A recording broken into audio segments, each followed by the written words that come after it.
Some businesses in Texas will reopen tomorrow as well, but some owners say it's just too soon. Adam Orman is the owner of Locadoro, a restaurant in Austin, Texas. He met with the city's mayor earlier today as one of the leaders of a coalition to discuss the challenges of reopening. Adam, it's good to talk to you tonight. Thank you so much for being here. Thanks for having me, Scott. When are you prepared to reopen, do you think?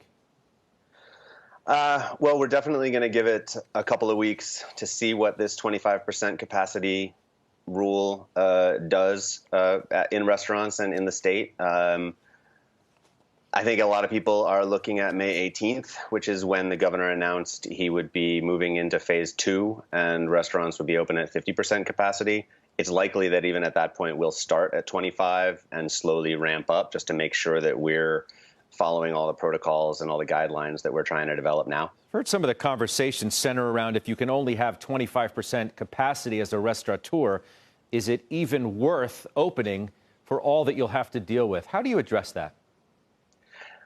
Our restaurant would not make a whole lot of sense at 25%. A lot of restaurants where you are buying perishable products, where you're cooking things to order, that are service-based models are not going to make sense at 25%. You have to have too much labor, and there's too much food cost, and there's too much risk of things going bad.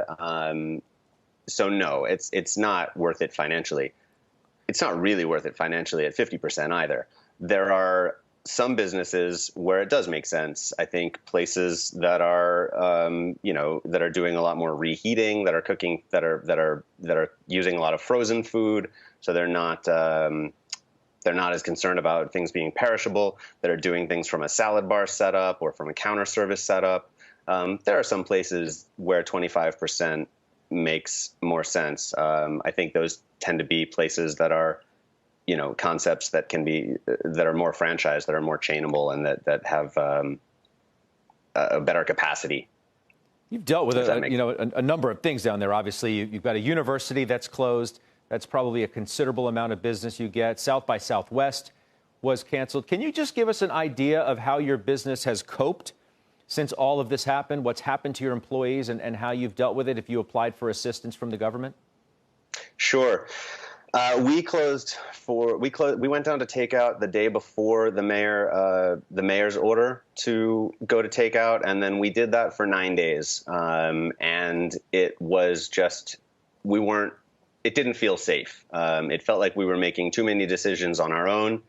There had been no guidelines about what to do with landlords, what to do with utilities, what to do with taxes. There were very few health and sanitation guidelines at that point.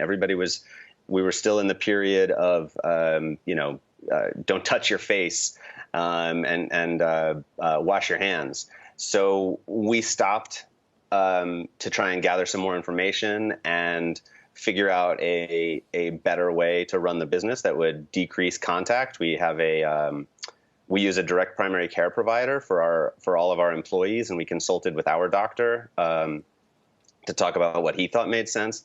So we opened up again 3 weeks later in a different takeout model. We had laid everybody off, and I'm in constant contact with my employees, trying to make sure that they're getting their unemployment insurance, which is just about a full-time job.